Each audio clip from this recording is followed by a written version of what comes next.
너 진짜 왜 이렇게 버릇이 없어?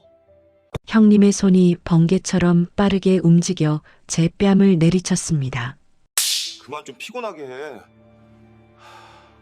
남편은 말리기는커녕 오히려 귀찮은 듯 말합니다. 그 순간 제 안에서 무언가가 조용히 부서지는 소리가 들렸습니다. 임신한 제 뱃속 아기는 두려운 듯 움찔했고 저는 더는 숨을 곳조차 없었습니다. 그들이 몰랐던 건 제가 모든 순간을 기록하고 있었다는 사실이었죠. 뺨을 맞은 그 새벽부터 제 삶은 완전히 다른 길로 향하고 있었습니다. 언젠가 반드시 이 모든 진실이 폭발할 거라는 것을 저만 알고 있었어요. 그리고 그날은 생각보다 훨씬 빨리 찾아왔습니다. 과연 어떤 진실이 기다리고 있을까요?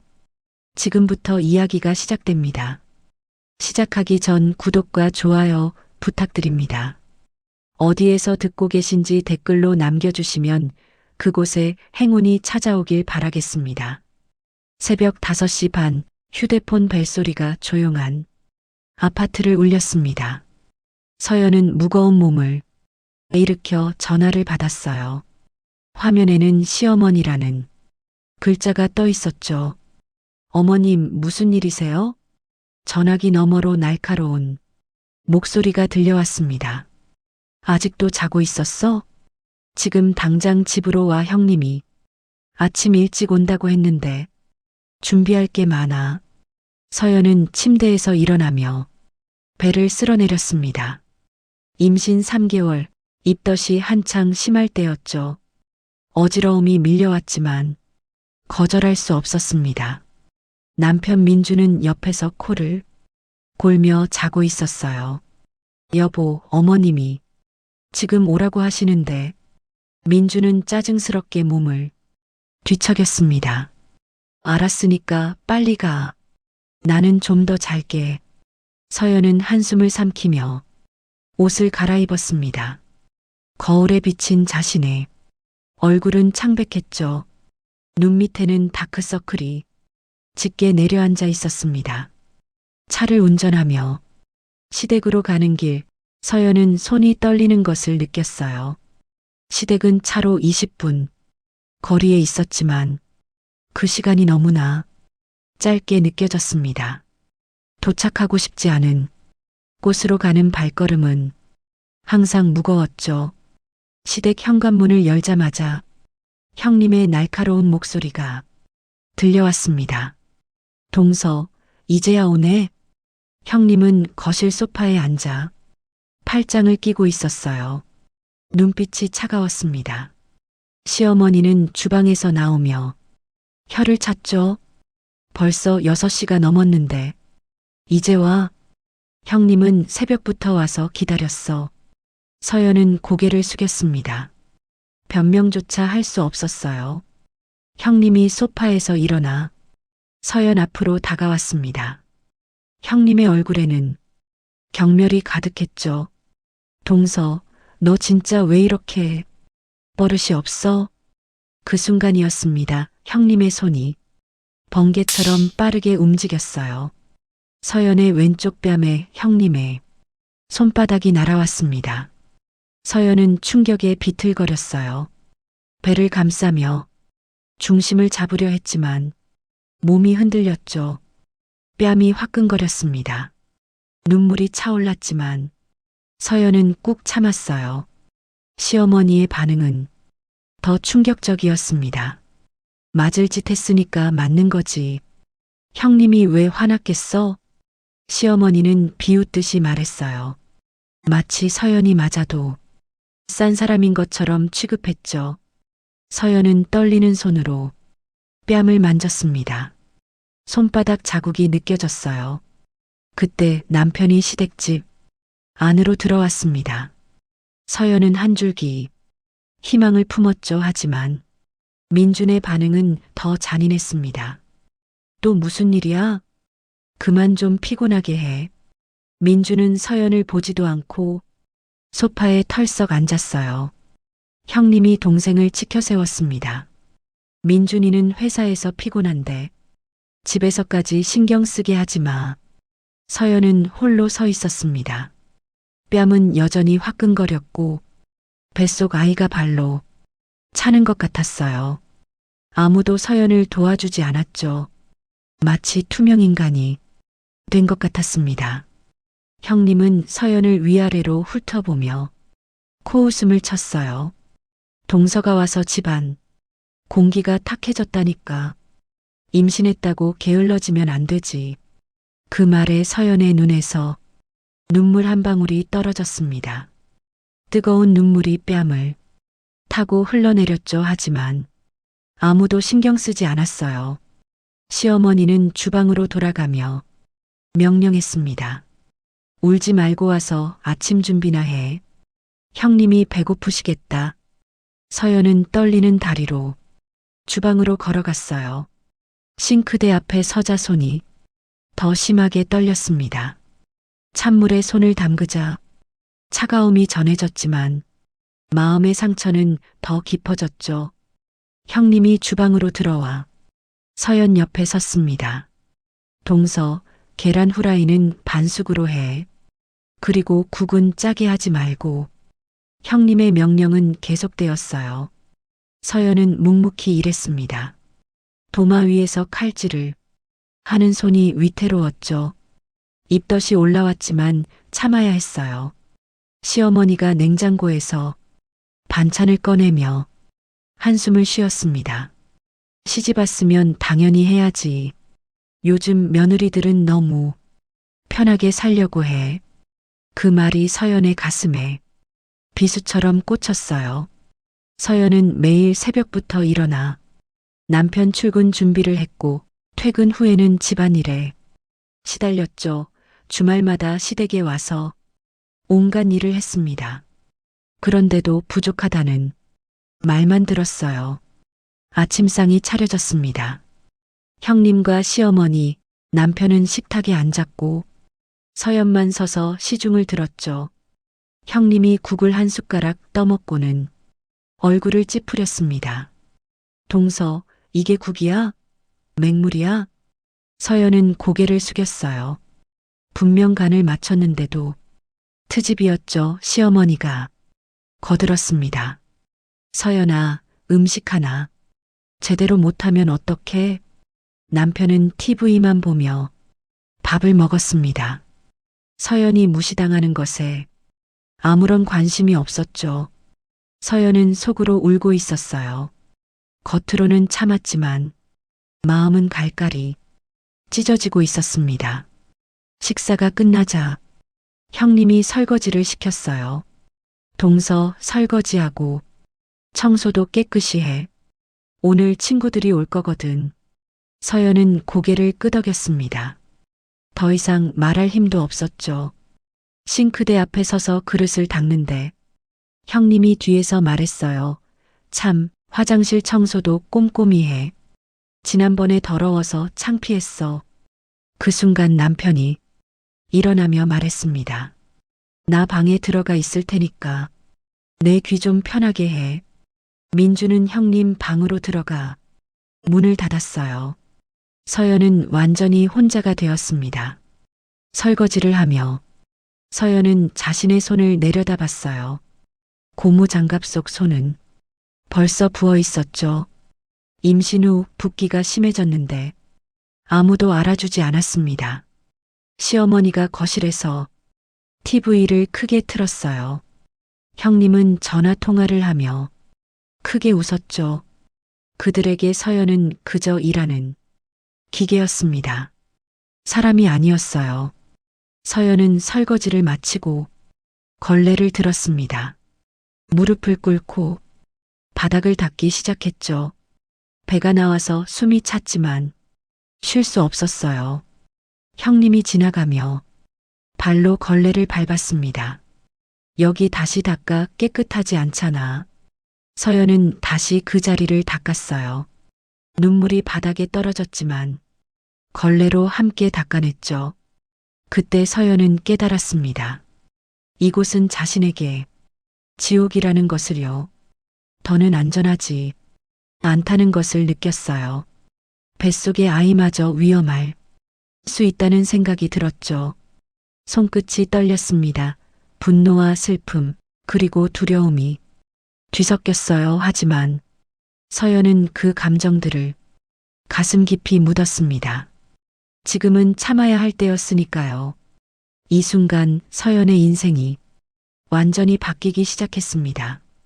맞은 뺨의 통증보다 마음의 상처가 더 깊었죠. 그리고 조용히 다짐했어요. 더는 이렇게 살 수 없다고요. 일주일이 지난 토요일 오전 10시였습니다. 서연은 휴대폰 진동에 잠에서 깨어났어요. 시어머니의 문자가 와 있었죠. 점심 준비 도와야 하니까 빨리 와.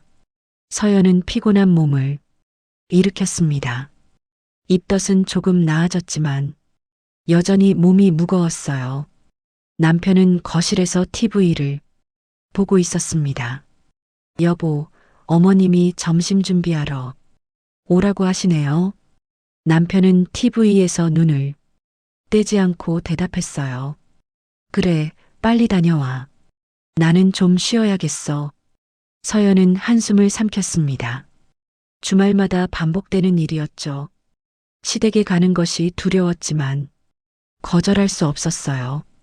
지난주 형님에게 뺨을 맞은 기억이 아직도 생생했습니다. 시댁에 도착하자 형님이 먼저 와 있었어요. 주방에서 뭔가를 하고 있었죠. 시어머니는 거실에서 TV를 보며 서연에게 손짓했습니다. 빨리 와서 도와.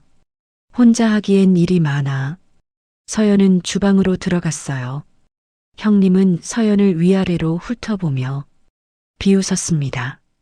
동서, 임신했다고 너무 편하게 입고 다니는 거 아니야? 서연은 편한 인부복을 입고 있었어요. 배가 나오기 시작해서 일반 옷은 불편했죠. 하지만 형님 눈에는 그저 게을러 보였나 봅니다. 죄송해요, 형님. 형님은 코웃음을 치며 가스레인지 앞으로 갔어요. 큰 냄비에 된장국이 끓고 있었습니다. 김이 모락모락 올라오고 있었죠. 동서, 이거 좀 옮겨. 나는 다른 거 해야 하니까. 서연은 냄비 손잡이를 잡으려고 다가갔습니다. 그런데 형님이 갑자기 몸을 돌리며 서연 쪽으로 냄비를 기울였어요. 펄펄 끓는 국물이 서연의 왼손 손등에 쏟아졌습니다. 아! 서연은 비명을 지르며 손을 움켜잡았어요. 손등이 순식간에 빨갛게 부어올랐습니다. 뜨거운 통증이 손끝까지 전해졌죠. 눈물이 주르륵 흘러내렸어요. 형님은 태연하게 말했습니다. 동서, 똑바로 못 잡았지? 조심 좀 하지 그랬어. 서연은 믿을 수 없었어요. 형님이 일부러 쏟은 게 분명했는데 서연 탓을 하고 있었죠. 손등에 살같이 벌겋게 익어가고 있었습니다. 물집이 생기기 시작했어요. 시어머니가 주방으로 들어왔습니다. 서연의 손을 보고는 한숨을 쉬었어요. 서연아, 왜 이렇게 덜렁대? 임신했다고 정신이 없나? 서연은 충격을 받았습니다. 자신이 다쳤는데 걱정은커녕 비난만 하고 있었어요. 손등이 너무 아팠지만 아무도 약을 가져다 주지 않았죠. 어머님, 손이 너무 아파요. 약이라도. 시어머니는 차갑게 말했어요. 약은 무슨 약 찬물에 담그면 돼. 서방님한테 피해주지 마라. 서연은 싱크대로 가서 찬물을 틀었습니다. 차가운 물이 화상 부위에 닿자 잠시 시원했지만 이내 다시 욱신거렸어요. 손이 떨려서 그릇을 잡기도 힘들었죠. 그때 남편이 시댁에 도착했습니다. 서연은 한 가닥 희망을 품었어요. 여보, 손을 대었어요. 너무 아파요. 하지만 남편의 반응은 차가웠습니다. 참아하기 때문에 더 예민한 거잖아. 남편은 서연의 손을 제대로 보지도 않고 거실로 가버렸어요. 서연은 혼자 남겨졌습니다. 손등의 물집은 점점 커지고 있었죠. 형님이 옆에 와서 웃으며 말했어요. 이 정도도 못 버티면 어떻게 애 키워? 애 키우는 건 이런 거보다 100배는 힘들어. 그 말이 서연의 가슴에 비수처럼 꽂혔습니다. 서연은 이미 충분히 고통스러웠어요. 몸도 마음도 상처투성이었죠. 그런데 더 힘들 거라고 협박하듯 말하고 있었습니다. 시어머니가 식탁을 차리라고 명령했어요. 서연아, 손 좀 대었다고 가만히 있을 거야? 밥상 차려야지. 서연은 아픈 손으로 그릇을 들었습니다. 뜨거운 밥그릇이 화상 입은 손에 닿을 때마다 고통스러웠어요. 하지만 아무도 도와주지 않았죠. 점심 식사가 시작되었습니다. 서연만 서서 시중을 들었어요. 형님이 국을 한 숟가락 떠먹고는 인상을 찌푸렸습니다. 이 국 누가 끓인 거야? 너무 싱거워. 시어머니가 거들었어요. 서연이가 간을 못 맞췄나 보네. 너는 뭘 해도 부족해. 서연은 고개를 숙였습니다. 국은 형님이 끓인 거였어요.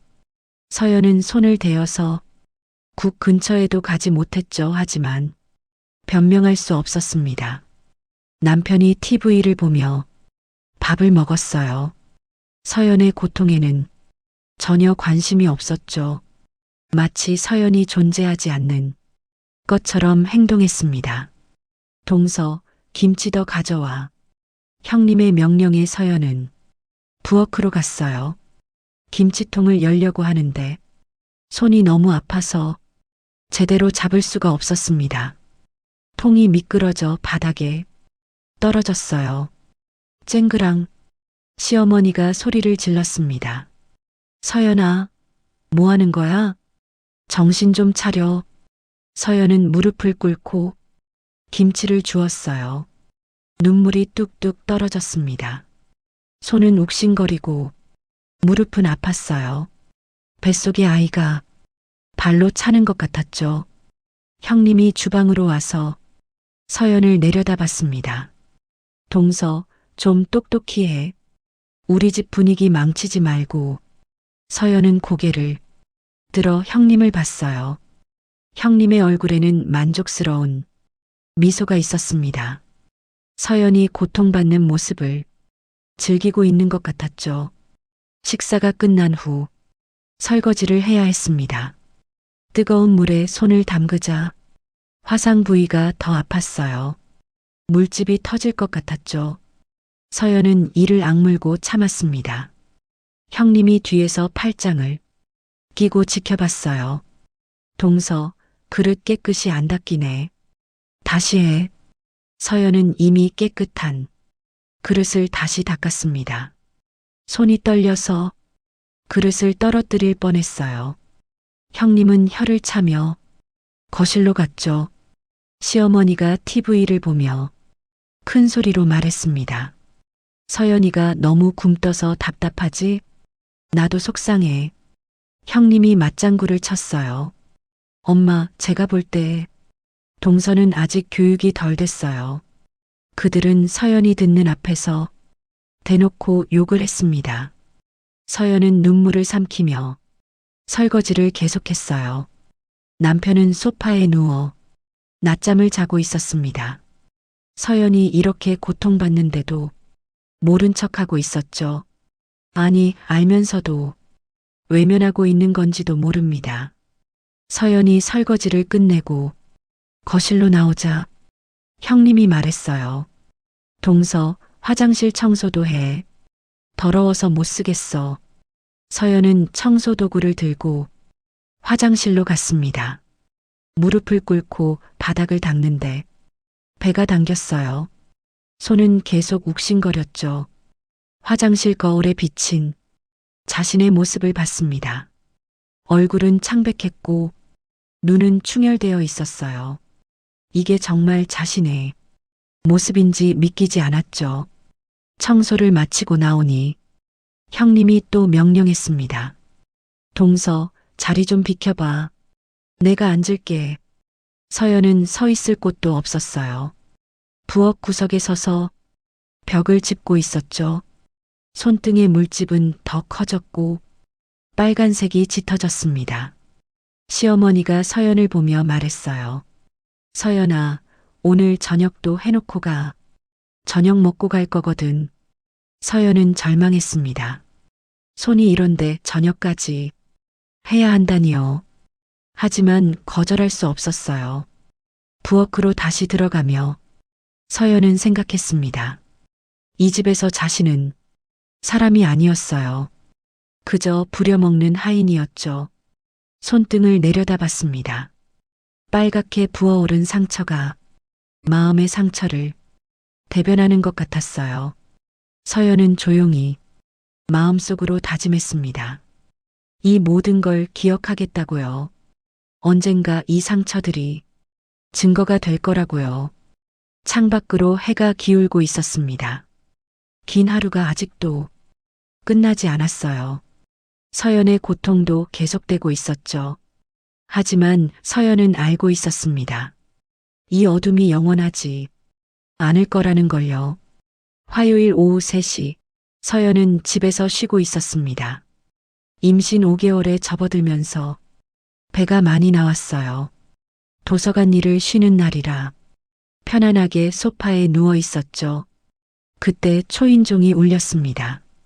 인터폰 화면을 보니 형님이 서 있었어요. 서연의 얼굴이 굳어졌습니다. 형님이 예고도 없이 찾아온 것이죠. 동서, 문 열어. 잠깐 들을 일이 있어서 서연은 마지못해 문을 열었습니다. 형님은 거실로 들어오며 집안을 둘러봤어요. 눈빛이 날카로웠죠. 동서, 집이 엉망이네. 청소 좀 하지. 그래, 사실 집은 깨끗했습니다. 서연이 아침에 청소를 마친 상태였어요. 하지만 형님 눈에는 모든 마음에 들지 않았죠. 형님이 거실 테이블을 보더니 서연의 휴대폰을 집어들었습니다. 이 폰 새로 산 거야? 비싸 보이는데. 서연이 다급하게 말했어요. 형님, 그거 제 폰이에요. 돌려주세요.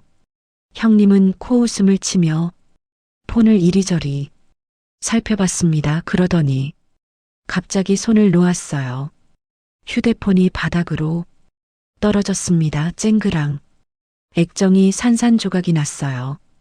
거미줄처럼 금이 가며 화면이 까맣게 변했습니다. 서연은 충격을 받아 입을 벌렸죠. 형님, 왜 그러세요? 형님은 태연하게 어깨를 으쓱했습니다. 동서, 관리 좀 해. 이것도 못 지켜? 손이 미끄러웠네. 서연은 무릎을 꿇고 휴대폰을 주었어요. 완전히 망가진 상태였습니다. 전원도 켜지지 않았죠. 눈물이 차올랐어요. 이 폰에는 소중한 사진들과 메모가 가득했는데요.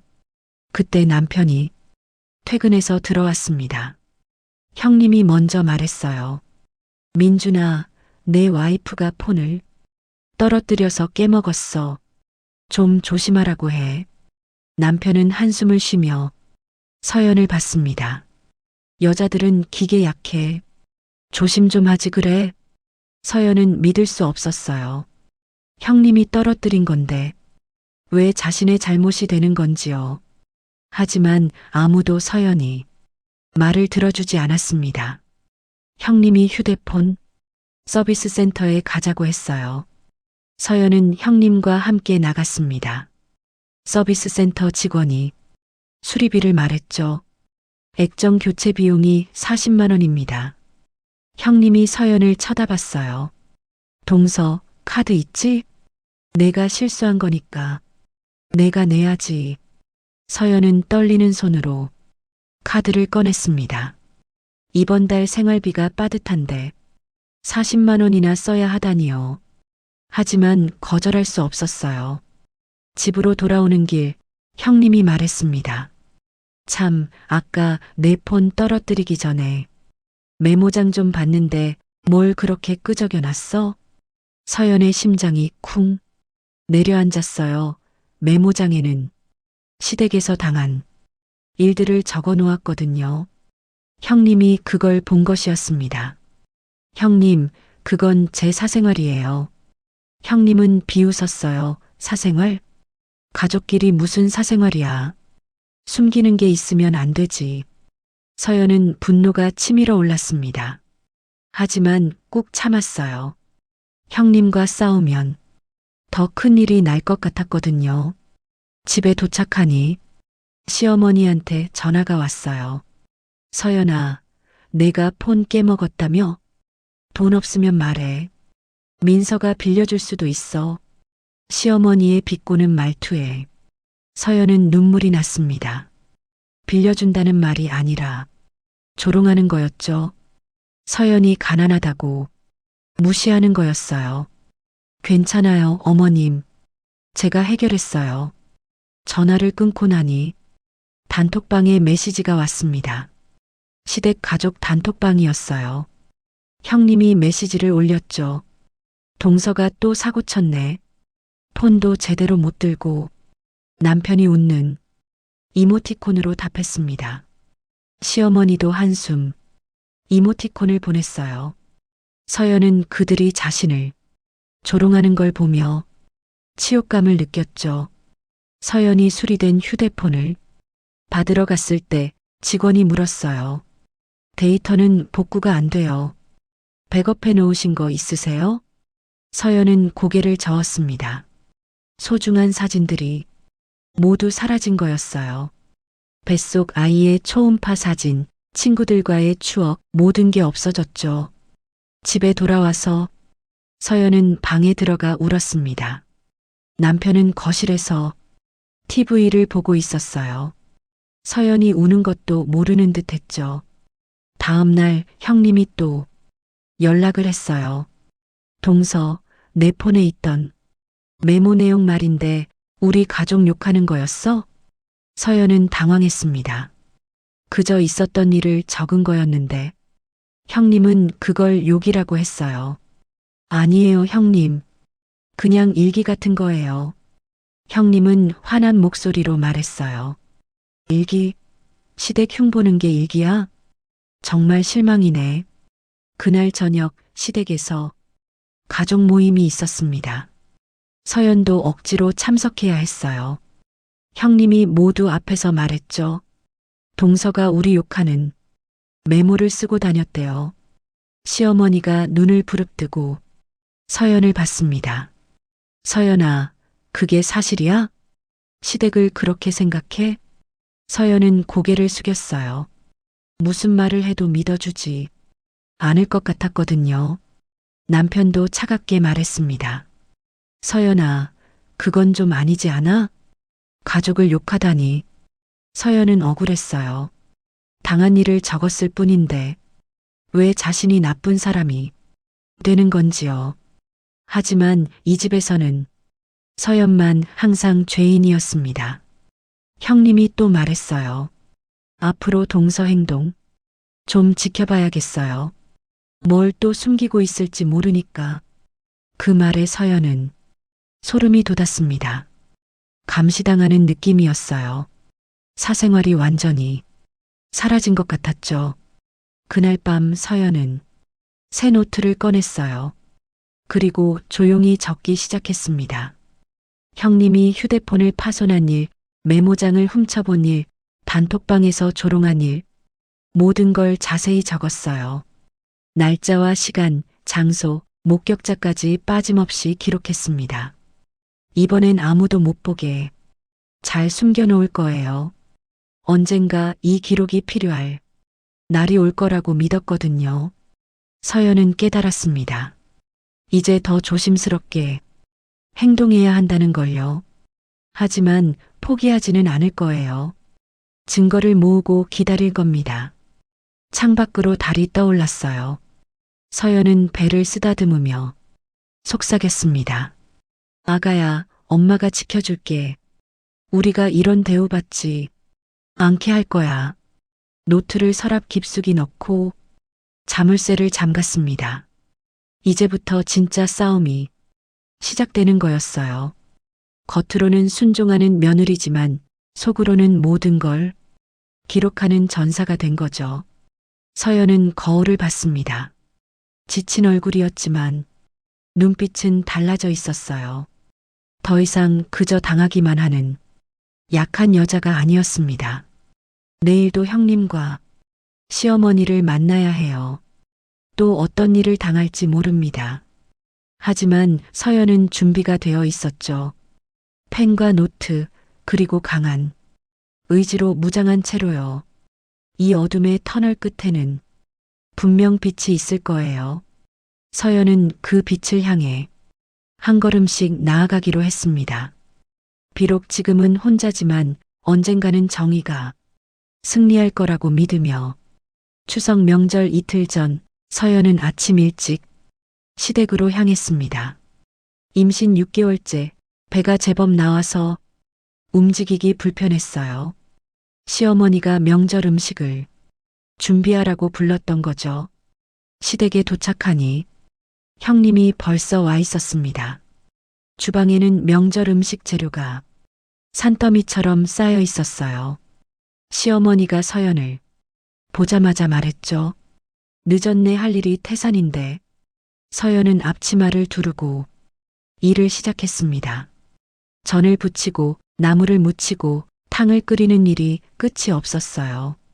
손목이 아프고 허리가 욱신거렸지만 쉴 수 없었죠. 점심시간이 되자 시어머니가 새우를 꺼냈습니다. 커다란 새우들이 접시에 가득했어요. 서연의 얼굴이 창백해졌습니다. 어머님, 저는 새우 알레르기가 있어서. 시어머니가 눈을 부릅떴어요. 알레르기? 그런 게 어딨어. 다 마음이 약해서 그런 거야. 형님이 거들었습니다. 맞아요, 어머니.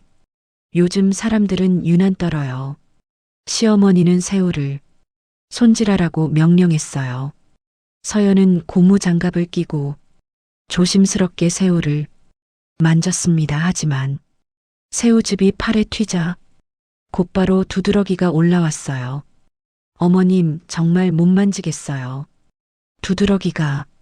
시어머니는 한숨을 쉬며 새우를 빼앗았습니다. 쓸모없네, 그럼 다른 거나 해. 서연은 안도의 한숨을 쉬었어요. 하지만 그게 끝이 아니었습니다. 시어머니가 새우전을 부치기 시작했거든요. 기름 냄새와 함께 새우 냄새가 진동했어요. 서연은 코를 막고 멀리 떨어졌죠. 저녁 시간 명절 음식이 상에 올랐습니다. 시어머니가 새우전을 서연 앞에 놓았어요. 서연아, 이거 먹어봐. 임산부면 단백질 섭취 더 해야지. 서연이 손사래를 쳤습니다. 어머님, 정말 못 먹어요. 병원에서도 절대 먹지 말라고. 시어머니의 표정이 굳어졌어요. 내가 정성껏 만든 건데 한 입도 안 먹겠다고? 형님이 비웃듯 말했습니다. 동서, 내가 너무 유난 떠는 거 아니야? 한 입 정도는 괜찮을 거야. 그때 남편이 시댁에 도착했어요. 서연은 남편이 말려주길 바랐지만 남편의 반응은 실망스러웠습니다. 조금은 먹어도 되겠지. 어머니 정성인데. 서연은 믿을 수 없었어요. 알레르기가 얼마나 위험한지 아무도 모르는 것 같았죠. 시어머니가 젓가락으로 새우전을 집어 서연 입 앞으로 가져왔습니다. 어서 먹어, 한 입만. 서연이 고개를 돌리자 시어머니가 화를 냈어요. 시어머니가 주는 것도 못 먹어? 정말 버릇없네. 어쩔 수 없이 서연은 새우전을 입에 넣었습니다. 씹지도 못하고 겨우 삼켰어요. 곧바로 목이 간지럽기 시작했죠. 입술이 부어오르는 게 느껴졌습니다. 서연이 물을 마시려고 일어서는데 현기증이 났어요. 손등에는 빨간 두드러기가 번지고 있었습니다. 숨쉬기가 점점 힘들어졌죠. 제가 화장실 좀. 서연은 비틀거리며 화장실로 갔어요. 거울을 보니 얼굴이 빨갛게 부어 있었습니다. 눈꺼풀도 붓기 시작했어요. 가방에서 알레르기 약을 꺼내 급하게 토할 것 같은 느낌에 변기 앞에 무릎을 꿇었습니다. 속이 뒤집어지는 것 같았어요. 뱃속 아이가 발로 차는 것 같았죠. 아이도 고통스러운 건 아닐까 두려웠습니다. 한참 후에 거실로 돌아오니 시어머니가 짜증스럽게 말했어요. 요즘 며느리들은 예민해. 우리 때는 그런 거 없었어. 형님이 맞장구 쳤습니다. 그러게요. 이래서 우리 집안에 안 맞는다니까요. 남편은 TV를 보며 무관심했어요. 서연이 고통받는 것을 전혀 신경 쓰지 않았죠. 서연은 부은 손을 감추며 자리에 앉았습니다. 시어머니가 또 새우전을 서연 접시에 올렸어요. 더 먹어. 알레르기는 자주 먹으면 나아진대. 서연이 고개를 저었습니다. 정말 안 돼요. 어머님 목이 막힐 수도 있어요. 시어머니가 테이블을 쳤어요. 내 말이 그렇게 안 들려? 시어머니 말을 무시하는 거야? 서연은 눈물이 났습니다. 생명이 위험한데도 아무도 이해해주지 않았어요. 형님이 또 새우전을 집어 서연 접시에 놓았죠. 동서, 어머니 화나시게 하지 마. 우리 집안 분위기 망치지 말고. 서연은 떨리는 손으로 젓가락을 들었어요. 하지만 도저히 먹을 수 없었습니다. 그냥 접시만 바라봤죠. 못 먹겠으면 부엌에 가서 일이나 해. 시어머니의 차가운 명령에 서연은 부엌으로 갔습니다. 설거지를 하는데 손이 계속 떨렸어요. 두드러기가 팔까지 번져 있었죠. 형님이 부엌으로 와서 말했어요. 동서, 너무 까다로워서 문제야 시집 왔으면 적응해야지. 서연은 대답하지 않았습니다. 말해봤자 소용없다는 걸 알았거든요. 그저 묵묵히 일만 했어요.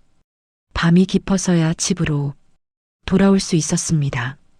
서연은 화장실에서 알레르기 반응을 사진으로 찍었어요. 빨갛게 부은 얼굴과 두드러기가 선명했죠. 남편이 방에 들어와 말했습니다. 오늘 너무 예민하게 굴었어. 어머니 서운해 하셨잖아. 서연은 남편을 봤어요. 정말 이 사람이 자신의 남편이 맞는지 의심스러웠죠. 여보, 나 죽을 뻔했어요. 알레르기는 장난이 아니에요. 남편은 한숨을 쉬며 돌아 누웠습니다. 과장하지 마. 한두 입 먹는다고 죽기야 하겠어? 서연은 더 이상 말하지 않았어요. 이 사람은 영원히 이해하지 못할 거라는 걸 깨달았거든요. 다음 날 아침 서연은 병원에 갔습니다. 의사가 심각한 표정으로 말했어요. 임신 중에 알레르기 반응은 태아에게도 위험해요. 절대 새우 드시면 안 됩니다. 서연은 진단서를 받았어요. 이것도 증거가 될 거예요. 시댁이 자신의 생명을 위협했다는 증거요. 집에 돌아와서 서연은 노트에 자세히 기록했습니다. 날짜, 시간, 강요한 사람들, 알레르기 반응, 병원 진단까지요. 사진도 함께 보관했죠. 서연은 배를 쓰다듬으며 속삭였어요. 아가야, 미안해. 엄마가 지키지 못해서. 하지만 이제는 달라질 거야. 창밖으로 석양이 지고 있었습니다. 붉은 노을이 마치 서연의 상처받은 마음 같았어요. 하지만 서연은 포기하지 않았습니다. 이 모든 고통이 언젠가는 끝날 거라고 믿었어요. 그리고 그날을 위해 차곡차곡 증거를 모으고 있었죠. 정의는 늦게 오더라도 반드시 온다고 서연은 믿고 있었습니다. 추석이 지나고 일주일 후 목요일 오전이었습니다. 서연은 몸이 많이 무거워졌어요. 거실에서 쉬고 있는데 초인종이 울렸습니다. 인터폰을 보니 시어머니가 서 있었죠. 서연은 한숨을 쉬며 문을 열었어요. 시어머니는 인사도 없이 거실로 들어왔습니다. 얼굴에는 뭔가 급한 기색이 보였죠. 서연아, 명절 때 장 본 거 계산해야 하는데 카드 좀 빌려줘. 서연이 당황했습니다. 어머님, 무슨 카드요? 시어머니가 짜증스럽게 말했어요. 시장에서 외상으로 가져온 게 있어서 오늘까지 계산해야 해. 40만 원 정도야 나중에 줄게. 서연은 망설였습니다. 이번 달 생활비가 빠듯했거든요. 하지만 시어머니의 눈빛이 무서워서 거절할 수 없었어요. 잠시만요, 어머님. 서연은 지갑에서 카드를 꺼냈습니다. 시어머니가 재빨리 카드를 낚아챘어요. 그리고는 카드 뒷면에 비밀번호를 물었죠. 비밀번호가 뭐야? 서연이 주저하자 시어머니가 화를 냈습니다. 아니, 가족끼리 뭘 그렇게 숨겨? 빨리 말해. 어쩔 수 없이 서연은 비밀번호를 알려줬어요. 시어머니는 카드를 가방에 넣으며 말했습니다. 한두 시간이면 돌려줄게. 걱정하지 마. 시어머니가 나간 후 서연은 불안한 마음에 계속 시계를 봤어요. 1시간, 2시간이 지나도 연락이 없었죠. 3시간이 지나서야 시어머니가 다시 왔습니다. 카드 여기 있어. 시어머니는 카드를 테이블에 던지듯 놓았어요. 서연이 물었습니다. 어머님, 정확히 얼마 쓰셨어요? 시어머니가 손사래를 쳤어요. 40만 원이라고 했잖아. 왜 그렇게 의심이 많아? 시어머니가 가고 나서 서연은 스마트폰으로 카드 사용 내역을 확인했습니다. 그런데 눈을 의심할 수밖에 없었어요. 40만 원이 아니라 60만 원이 결제되어 있었거든요. 자세히 보니 시장 외상값 40만 원 외에도 시어머니 집 전기요금, 가스요금까지 결제되어 있었습니다. 서연은 충격을 받았어요. 시어머니가 거짓말을 한 거였죠. 서연은 떨리는 손으로 남편에게 전화했습니다. 여보, 어머님이 우리 카드로 공과금까지 다 내셨어요. 남편의 반응은 차가웠어요. 그 정도로 왜 그래? 부모님 도와드리는 게 당연하지. 서연은 목이 메었습니다. 하지만 이번 달 생활비가 남편이 짜증스럽게 말을 끊었어요. 알았으니까 전화 끊어. 회의 중이야. 전화가 끊어졌습니다. 서연은 혼자 남겨졌어요. 통장 잔고를 확인해 보니 이제 30만 원밖에 남지 않았죠.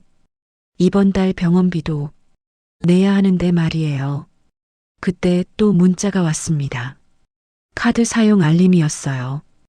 형님이 인터넷 쇼핑몰에서 20만 원을 결제한 거였습니다.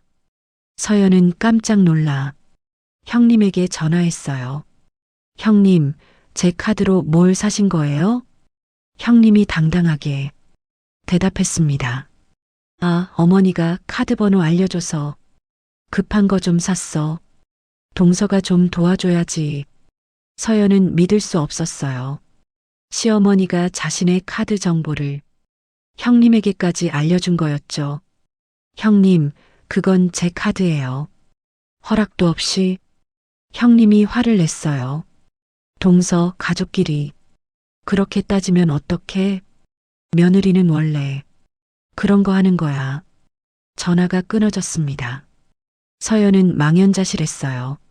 순식간에 80만 원이 사라진 거였죠. 서연은 카드 사용 내역을 모두 캡처해서 저장했습니다. 날짜와 시간, 금액까지 정확히 기록했어요. 이것도 증거가 될 거라고 생각했죠. 저녁에 남편이 퇴근해서 왔습니다. 서연이 다시 말을 꺼냈어요. 여보, 이번 달 생활비가 정말 부족해요. 병원비도 내야 하는데 남편이 소파에 앉으며 말했습니다. 내 월급도 빠듯해 알아서 해. 서연은 눈물이 났어요. 자신의 카드로 시댁, 빚을 갚고 있는데 남편은 모른 척하고 있었죠. 다음 날 형님이 또 연락을 했습니다. 동서, 다음 달 우리 집 인터넷 요금 자동이체 내 카드로 등록했어 편하잖아. 서연이 놀라서 물었어요. 형님, 왜 제 카드로요? 형님이 코웃음을 쳤습니다. 우리 카드는 한도가 다 찼거든. 동서가 좀 도와줘야지. 가족인데. 서연은 더 이상 말하지 못했어요. 거절하면 또 무슨 일을 당할지 두려웠거든요. 일주일 후 통장을 확인해 보니 잔고가 거의 없었습니다. 시댁 공과금, 형님 쇼핑, 자동이체까지 합치니 100만 원이 넘게 나간 거였어요. 서연은 도서관 월급날까지 버티기 힘들었습니다. 아기 용품도 사야 하는데 돈이 없었죠. 병원 검진도 미뤄야 했어요. 시어머니가 또 전화를 했습니다. 서연아, 이번 달도 공과금 좀 대신 내줘. 나중에 갚을게. 서연이 조심스럽게 말했어요. 어머님, 저도 이제 돈이 없어요. 시어머니가 버럭 화를 냈습니다. 돈이 없다니? 직장도 다니면서 돈이 없어? 거짓말하지 마. 서연은 울면서 말했어요. 정말이에요. 병원비도 못 내고 있어요. 시어머니가 차갑게 말했습니다. 그건 내가 돈 관리를 못해서야. 며느리가 시댁도 안 도와주면 누가 도와줘? 전화가 끊어졌어요. 서연은 주저앉아 울었습니다. 뱃속 아이가 발로 차는 것 같았어요. 아이에게도 스트레스가 전해지는 것 같았죠. 남편이 집에 와서 서연이 우는 걸 봤습니다. 또 왜 울어? 서연이 울면서 설명했어요. 우리 돈이 하나도 없어요. 시댁에서 다 가져갔어요. 남편이 한숨을 쉬었습니다. 그만 좀 과장해. 부모님 도와드리는 게 그렇게 싫어? 서연은 절망했어요. 남편은 끝까지 시댁 편이었습니다. 서연의 고통은 안중에도 없었죠. 그날 밤 서연은 모든 카드 사용 내역을 정리했습니다. 엑셀 파일로 만들어서 날짜별, 사용처별로 분류했어요. 총 피해 금액은 150만 원이 넘었죠. 서연은 은행에 가서 카드를 정지시켰습니다. 그리고 새 카드를 만들었어요. 이번엔 절대 시댁에 알려주지 않을 거였죠. 며칠 후 시어머니가 집에 찾아왔어요. 카드가 안 된다던데? 뭔 일이야? 서연이 용기를 내어 말했습니다. 카드를 새로 만들었어요. 이제 제 돈은 제가 관리할게요. 시어머니가 눈을 부라렸어요. 뭐, 시어머니를 믿지 못한다는 거야? 서연은 고개를 들고 말했어요. 아이를 위해서예요. 출산 준비를 해야 해요. 시어머니는 화를 내며 나갔습니다. 하지만 서연은 물러서지 않았어요. 이제는 자신과 아이를 지켜야 했거든요. 서연은 노트에 적었습니다. 경제적 학대, 카드 도용, 거짓말 모든 걸 빠짐없이 기록했어요. 창밖으로 비가 내리고 있었습니다. 서연의 마음도 비처럼 축축했어요. 하지만 포기하지 않았죠. 언젠가 이 비가 그치고 햇살이 비출 거라고 서연은 믿었습니다. 금요일 오후 2시 서연은 병원 검진을 마치고 집으로 돌아왔습니다. 배가 너무 많이 나와서 계단 오르기도 힘들었어요. 현관문을 열고 들어가는 순간 서연은 깜짝 놀랐습니다. 거실에 형님이 앉아 있었거든요. 그것도 서연의 집 열쇠를 들고 있었죠.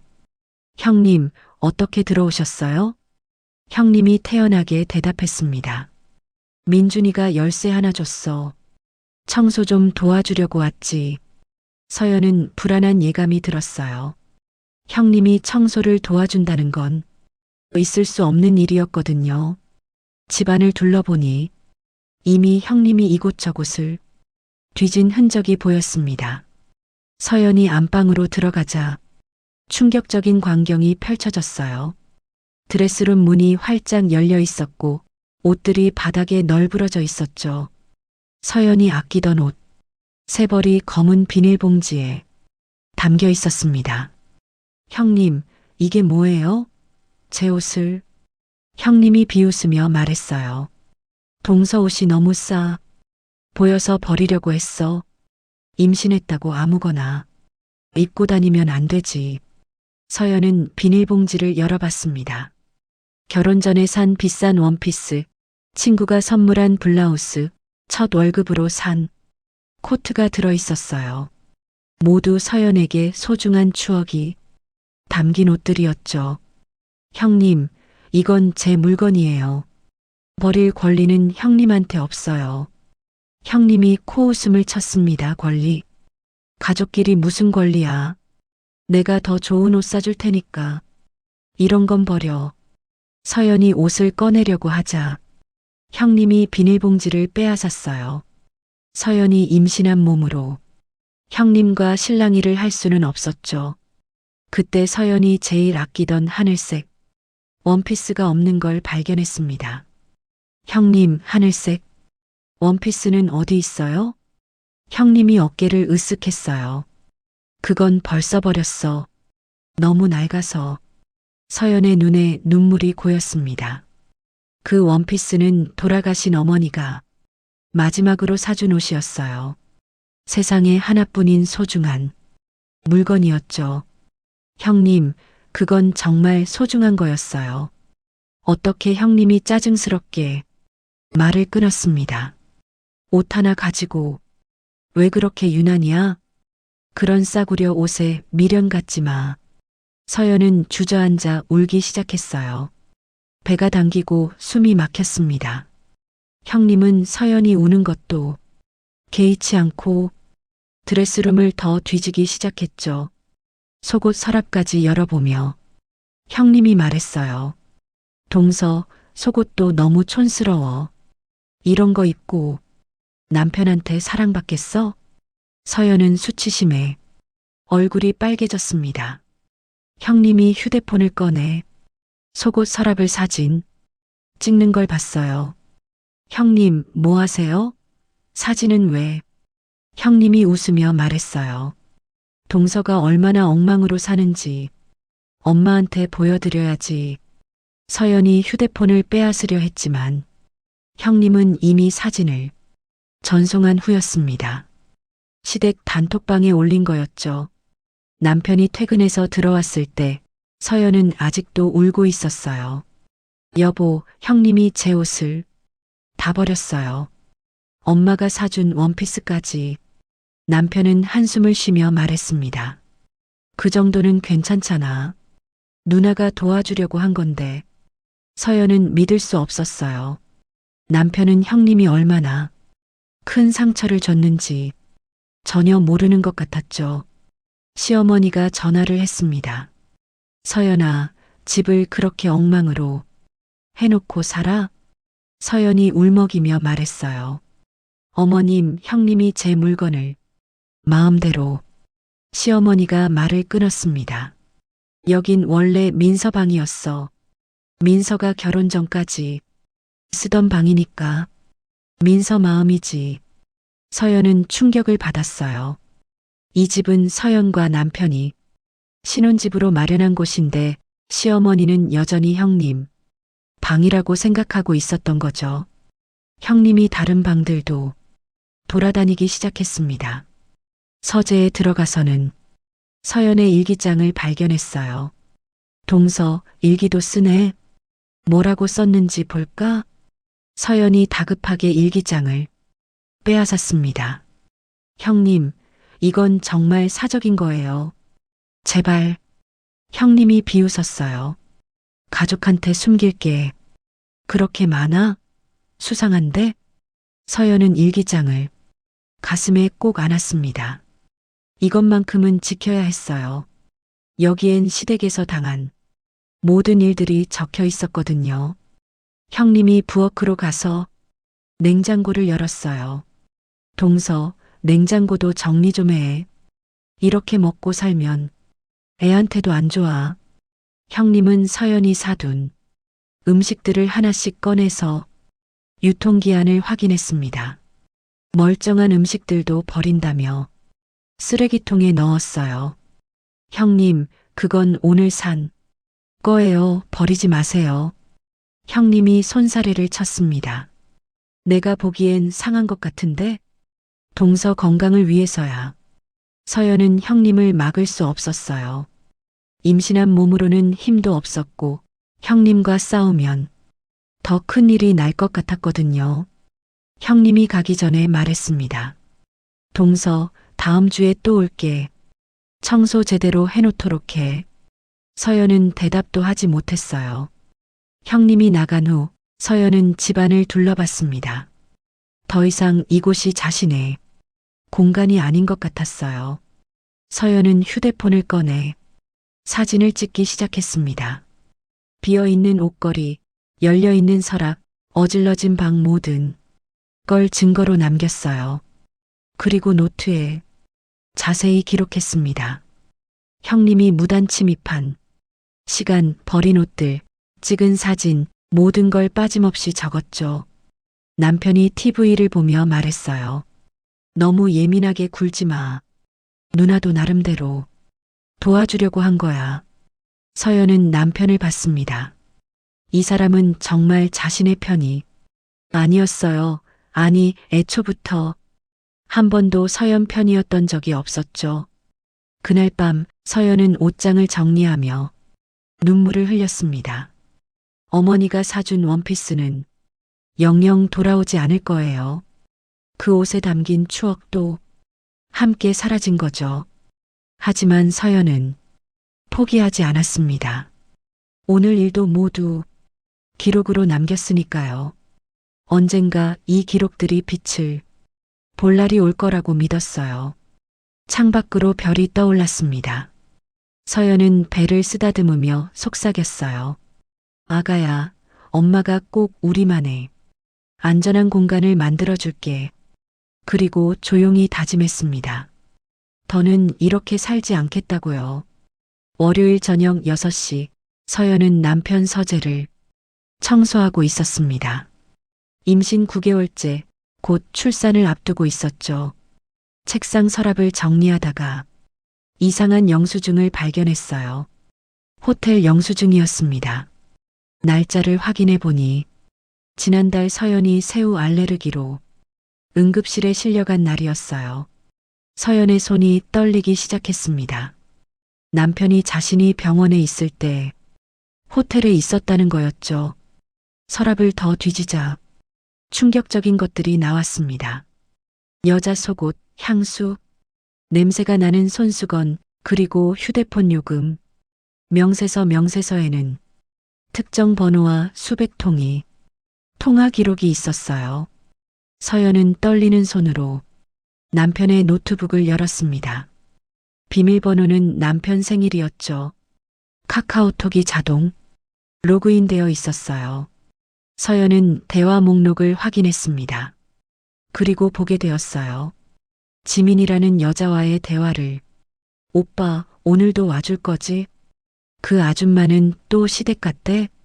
응, 우리 집사람은 맨날 시댁이야. 오늘 밤에 봐. 서연의 눈앞이 캄캄해졌습니다. 남편이 자신을 아줌마라고 부르게 놔두고 있었어요. 대화를 더 읽어내려갔죠. 그 여자 임신한 몸으로 불쌍하지도 않아? 괜찮아. 어차피 정 떨어진 지 올해야 애 낳으면 이혼할 거야. 서연은 숨이 막혔습니다. 가슴이 찢어지는 것 같았어요. 배가 갑자기 아프기 시작했죠.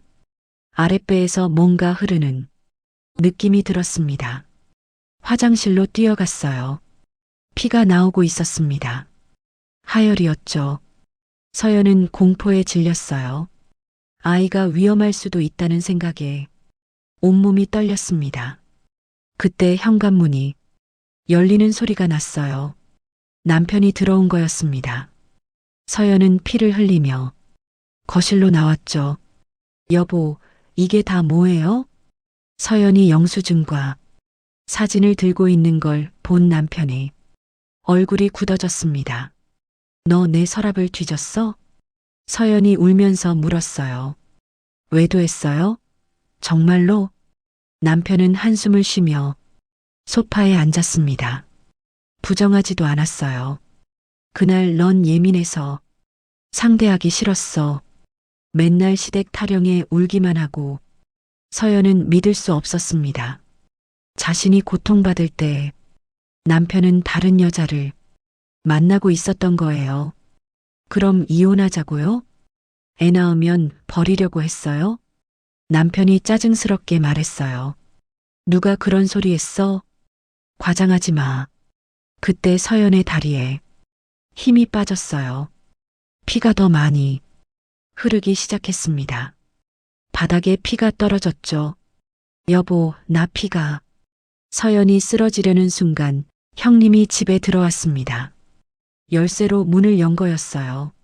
무슨 일이야? 어머, 피? 형님은 서연을 보고도 먼저 남편을 챙겼습니다. 민준아, 괜찮아?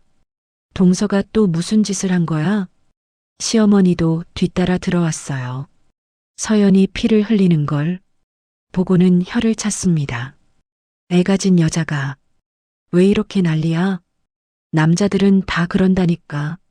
서연은 충격과 고통으로 의식이 흐려졌어요.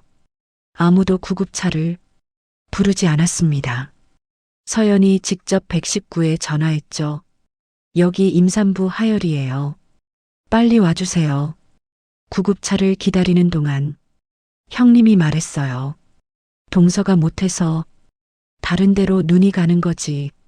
남자 관리를 제대로 했어야지. 서연은 눈물과 피를 동시에 흘리고 있었습니다. 뱃속 아이가 꿈틀거리는 게 느껴졌어요. 아이도 고통스러워하는 것 같았죠. 시어머니가 차갑게 말했습니다. 너 같은 건 필요 없어. 우리 아들이 불쌍하지. 그 순간 서연은 처음으로 큰 소리로 외쳤어요. 이혼할 거예요. 더는 못 참아요. 남편이 테이블을 쳤습니다. 뭐, 감히 내가 이혼을? 형님이 비웃었어요. 동서가 우리 집을 버려? 갈 때나 있어? 서연은 비틀거리며 일어섰습니다. 그리고 조용히 말했어요. 있어요. 제겐 갈 곳이 있어요. 사실 서연에게는 숨겨둔 비밀이 있었습니다. 돌아가신 친정어머니가 막대한 재산을 남겨주셨던 거예요. 강남의 빌딩 2채와 은행 예금 200억이 넘는 재산이었죠. 서연은 평범하게 살고 싶어서 도서관 사서로 일하며 소박하게 살았어요. 시댁에도 재산 얘기를 하지 않았죠. 진짜 사랑을 찾고 싶었거든요. 하지만 이제는 달랐습니다. 더 이상 숨길 이유가 없었어요. 구급차가 도착했습니다. 의료진이 서연을 들것에 실었어요. 남편은 따라오지도 않았습니다. 시어머니와 형님도 마찬가지였죠. 구급차 안에서 서연은 배를 움켜잡았어요. 아가야, 조금만 참아. 엄마가 지켜줄게. 눈물이 계속 흘렀지만 서연의 눈빛은 달라져 있었습니다. 더 이상 약한 며느리가 아니었어요. 이제부터는 자신과 아이를 위해 싸울 전사였죠. 병원에 도착한 서연은 응급처치를 받았습니다. 다행히 아이는 무사했어요. 하지만 의사가 심각하게 말했죠. 스트레스가 너무 심해요. 조산 위험이 있으니 절대 안정을 취하셔야 합니다. 서연은 병실에 누워 천장을 바라봤어요. 복수심이 불타올랐습니다. 그동안 당한 모든 굴욕과 모욕, 배신이 떠올랐죠. 휴대폰을 꺼내 변호사에게 전화했습니다. 이혼 소송 준비해 주세요. 그리고 제 모든 재산을 정리해 주세요. 변호사가 놀라며 물었어요. 서연님, 정말 모든 재산을 공개하실 건가요? 서연이 단호하게 답했습니다. 네, 이제 숨길 게 없어요. 제대로 싸울 거예요. 전화를 끊고 서연은 작게 웃었어요. 시댁 식구들이 곧 알게 될 거예요. 자신들이 무시하고 학대한 며느리가 싫은 그들이 평생 벌어도 만질 수 없는 재산을 가진 여자였다는 걸요. 창밖으로 달이 떠올랐습니다. 서연은 배를 쓰다듬으며 속삭였어요. 이제부터는 내가 지킨다. 우리의 새로운 시작을 위해 복수의 서막이 올랐습니다. 병원에서 일주일을 보낸 후 서연은 퇴원했습니다. 다행히 아이는 무사했지만 의사는 절대 안정을 당부했어요. 서연은 집이 아닌 호텔로 갔습니다. 더 이상 그 집에서 살 수 없었거든요. 호텔 방에서 서연은 노트북을 켰어요. 그동안 숨겨둔 통장을 확인했습니다. 친정어머니가 남긴 200억이 고스란히 있었죠. 강남 빌딩 2채의 월세도 매달 1억씩 들어오고 있었어요. 서연은 변호사를 호텔로 불렀습니다. 김 변호사는 서연 어머니 때부터 재산을 관리해온 믿을 만한 분이었죠. 서연님, 이혼 소송 준비는 다 되었습니다. 증거만 있으면 바로 시작할 수 있어요. 서연은 가방에서 두꺼운 파일을 꺼냈어요. 그동안 모아둔 증거들이었습니다. 여기 있어요. 폭행, 경제적 착취, 정신적 학대, 외도 증거까지 다 있어요. 김 변호사가 서류를 하나씩 확인했습니다.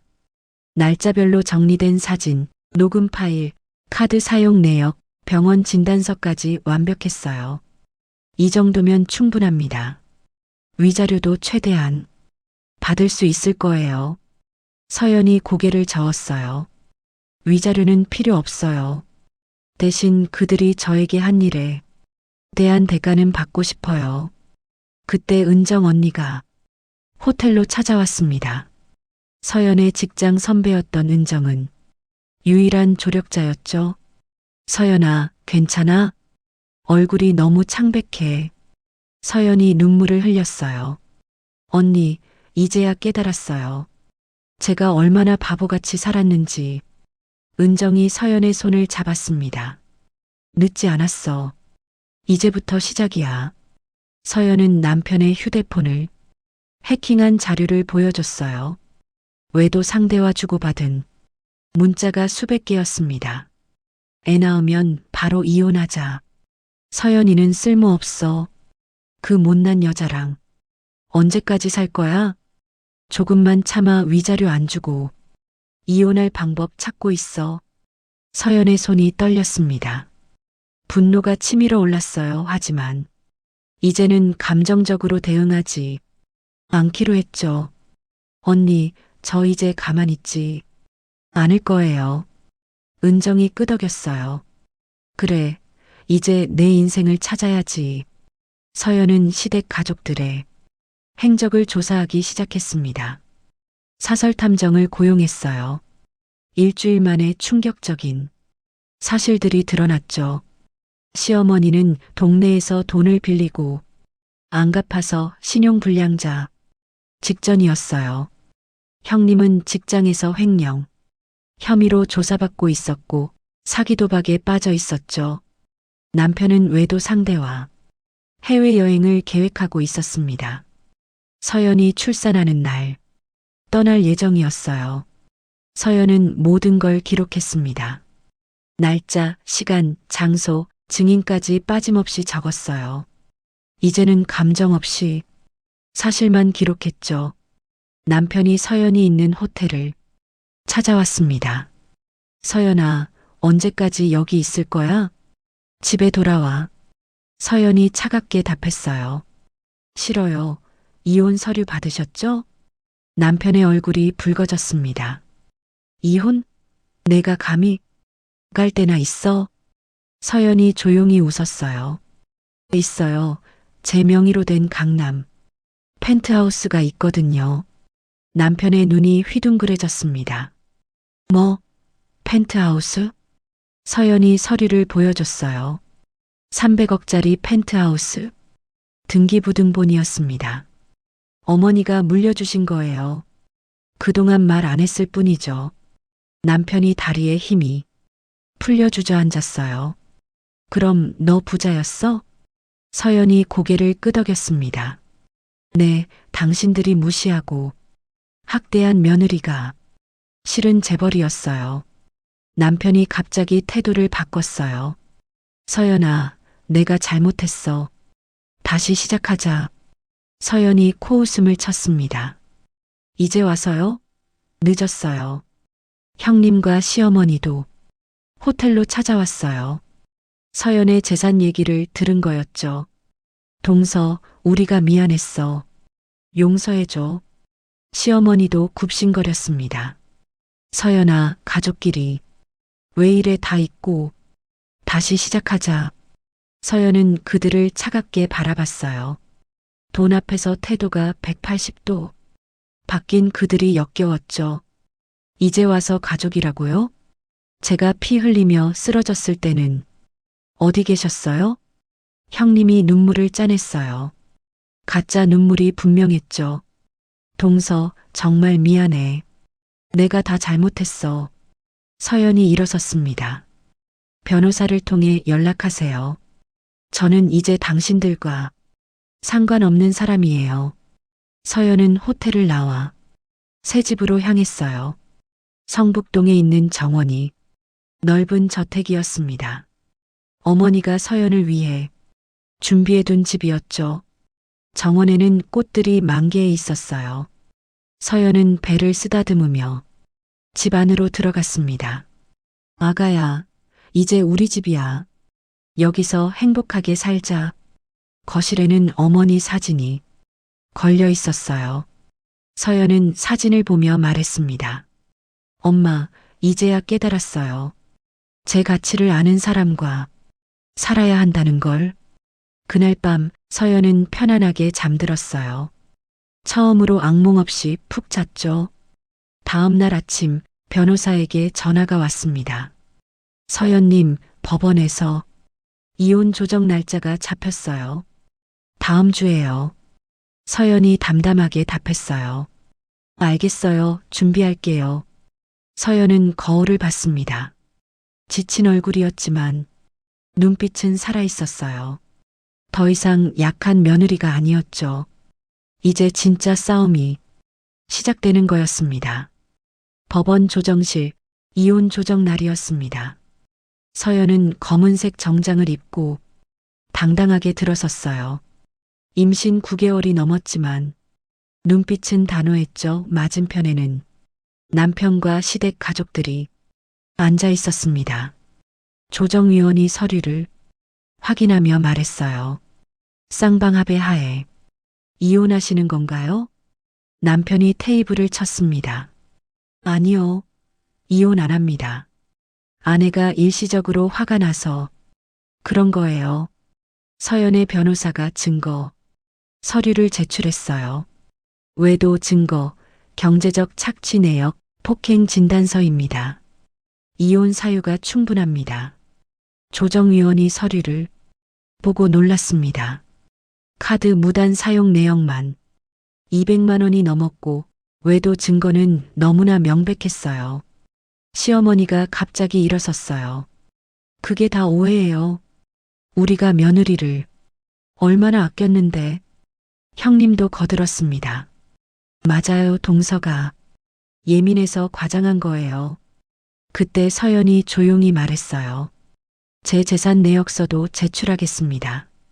서연의 변호사가 또 다른 서류를 냈습니다. 부동산 등기부등본과 은행잔고 증명서였어요. 총 재산이 300억이 넘었죠. 남편의 얼굴이 하얗게 질렸습니다. 그게 정말이야? 서연이 차갑게 답했어요. 네, 제가 평범한 사서인 줄 알고 무시하셨죠? 사실 전 재벌 상속녀였어요. 시어머니가 다리에 힘이 풀려 주저앉았습니다. 그럼 그 많은 돈이 있으면서 왜? 서연이 씁쓸하게 웃었어요. 진짜 사랑을 원했거든요. 돈이 아닌 저를 사랑해주는 사람을요. 조정이 끝난 후 법원은 서연의 손을 들어줬습니다. 이혼이 성립되었고 친권도 서연이 갖게 되었어요. 남편은 양육비도 못 받게 되었죠. 법원을 나오자 남편이 서연을 붙잡았어요. 서연아, 제발 다시 생각해줘. 내가 잘못했어. 서연이 손을 뿌리쳤습니다. 이제 남이에요. 다시는 연락하지 마세요. 그날부터 시댁에 균열이 생기기 시작했어요. 먼저 시어머니 집에 빨간 딱지가 붙었습니다. 그동안 서연 카드로 막았던 공과금이 연체되면서 전기와 가스가 끊긴 거였어요. 동네 사람들에게 빌린 돈도 갚지 못해 신용불량자가 되었죠. 시어머니가 형님에게 전화했어요. 민서야, 돈 좀 빌려줘. 집에 전기가 끊겼어. 하지만 형님도 여유가 없었습니다. 엄마, 저도 지금 힘들어요. 회사에서 해고됐거든요. 형님은 직장에서 회사 돈을 빼돌린 게 발각되어 해고되었어요. 사기 도박 빚도 1억이 넘었죠. 빚쟁이들이 매일 집으로 찾아왔습니다. 돈 갚아? 오늘까지 안 갚으면 가만 안 둬. 형님은 집을 팔아야 할 처지가 되었어요. 남편의 상황도 나빴습니다. 외도 사실이 회사에 퍼지면서 징계를 받았어요. 중요한 프로젝트에서도 제외되었죠. 상사가 남편을 불렀습니다. 민준 씨, 이번 일로 회사 이미지가 실추됐어요. 자진 퇴사를 권합니다. 남편은 결국 회사를 그만둬야 했어요. 외도 상대인 지민도 남편을 떠났습니다. 오빠, 돈도 없고 직장도 없는 남자는 필요 없어 안녕. 남편은 하루아침에 모든 걸 잃었어요. 집도 없고 직장도 없고 여자도 떠났죠. 시댁 가족들이 다시 서연을 찾아왔습니다. 이번엔 성북동 저택으로 왔어요. 서연아, 우리가 정말 잘못했어. 용서해줘. 시어머니가 무릎을 꿇었습니다. 며느리야, 제발 도와줘. 우리가 미쳤었어. 형님도 울며 빌었어요. 동서, 아니 서연 씨, 제발 한 번만 도와주세요. 서연은 대문 너머로 그들을 봤습니다. 불과 한 달 전까지 자신을 괴롭히던 사람들이 이제는 비굴하게 구걸하고 있었어요. 죄송하지만 도와드릴 수 없어요.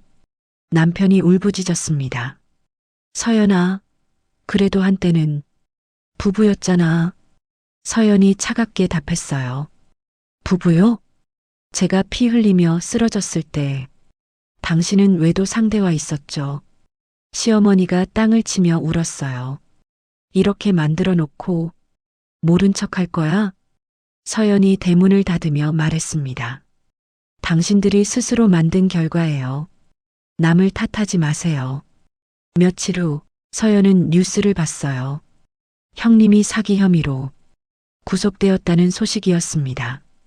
시어머니는 집을 잃고 고시원으로 들어갔다고 했어요. 남편은 지방 소도시로 내려가 일용직을 전전한다는 소문을 들었죠. 서연은 아무 감정이 없었어요. 그들이 불행한 것에 기쁘지도 슬프지도 않았습니다. 그저 인과응보라고 생각했죠.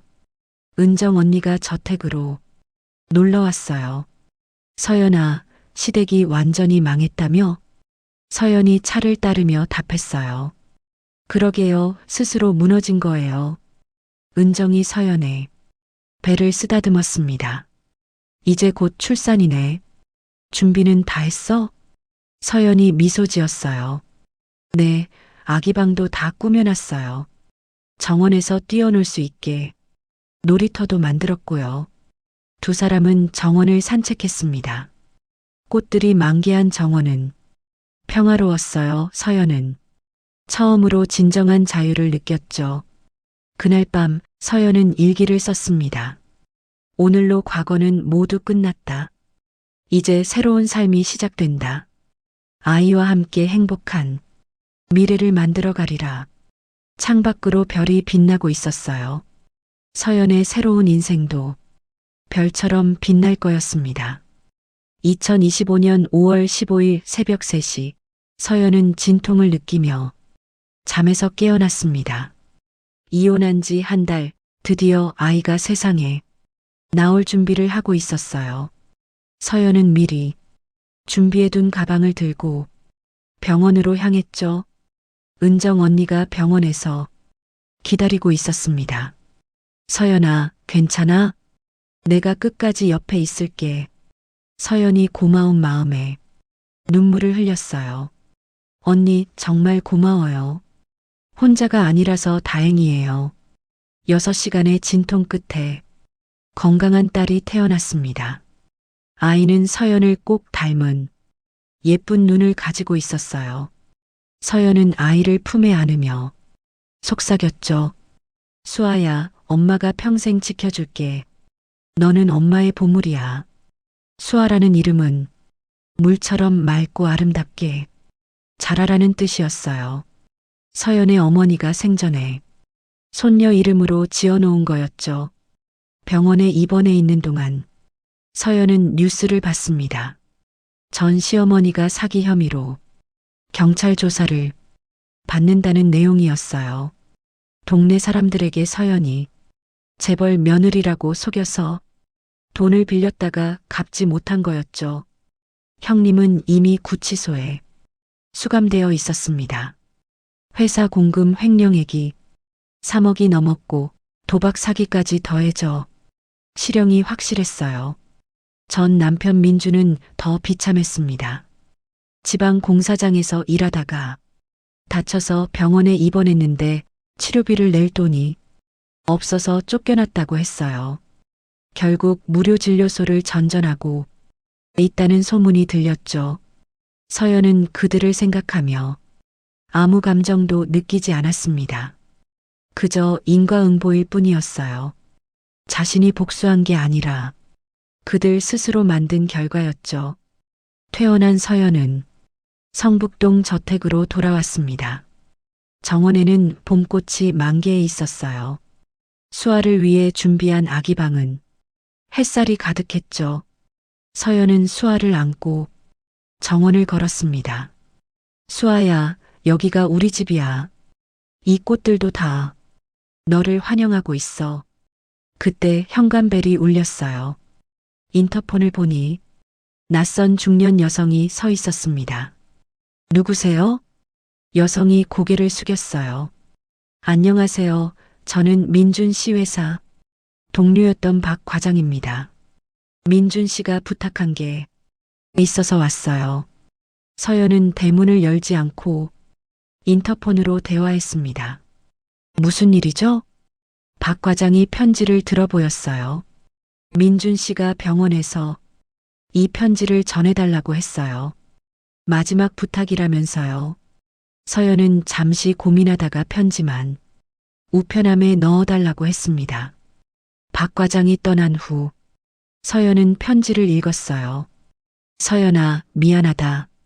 모든 게 내 잘못이었어. 내가 얼마나 소중한 사람인지 이제야 깨달았다 하지만 너무 늦었구나. 부디 행복하게 살아라. 그리고 우리 아이도 잘 키워줘. 서연은 편지를 찢어버렸습니다. 이제 와서 사과한들 무슨 소용이 있겠어요. 상처는 이미 너무 깊었고 용서할 마음도 없었죠. 1년이 지났습니다. 수아는 건강하게 자라고 있었어요. 첫 돌을 맞아 서연은 정원에서 작은 파티를 열었습니다. 은정 언니와 도서관 동료들이 축하하러 왔죠. 서연아, 수아가 정말 예쁘게 자랐네. 엄마를 꼭 닮아서 미인이야. 서연은 행복하게 웃었습니다. 진정한 가족은 피로 맺어진 사람들이 아니라 서로를 아끼는 사람들이라는 걸 알게 되었어요. 어느 날 서연은 시장에 장을 보러 갔습니다. 그곳에서 충격적인 모습을 목격했어요. 전 시어머니가 시장 구석에서 구걸하고 있었던 거죠. 도와주세요. 밥 한 끼만 사주세요. 지나가는 사람들은 모두 외면했습니다. 시어머니는 초라한 모습으로 바닥에 주저앉아 있었어요. 서연은 수아를 유모차에 태우고 그 앞을 지나갔습니다. 시어머니가 서연을 알아봤어요. 서연아? 서연은 멈추지 않고 걸어갔습니다. 뒤돌아보지도 않았어요. 시어머니의 애원하는 목소리가 들렸지만 서연은 더 이상 그 사람과 상관없는 사람이었죠. 집으로 돌아온 서연은 수아와 놀아주며 생각했습니다. 복수는 자신이 한 게 아니었어요. 그들이 스스로 만든 업보였죠. 악한 마음은 결국 자신에게 돌아온다는 진리를 깨달았습니다. 2년이 지났습니다. 수아는 3살이 되었어요. 말도 잘하고 뛰어다니며 정원의 꽃들과 놀았죠. 엄마, 나비다? 예쁜 나비. 서연은 수아를 안고 나비를 구경했어요. 그래, 수아야, 나비처럼 자유롭게 살자. 서연은 도서관 관장이 되었습니다. 일과 육아를 병행하며 충실한 삶을 살았어요. 재산은 많았지만 여전히 소박하게 살았죠. 다만 이제는 누구의 눈치도 보지 않았습니다. 어느 날 저녁, 서연은 수아와 함께 저녁을 먹고 있었어요. TV 뉴스에서 충격적인 소식이 흘러나왔습니다.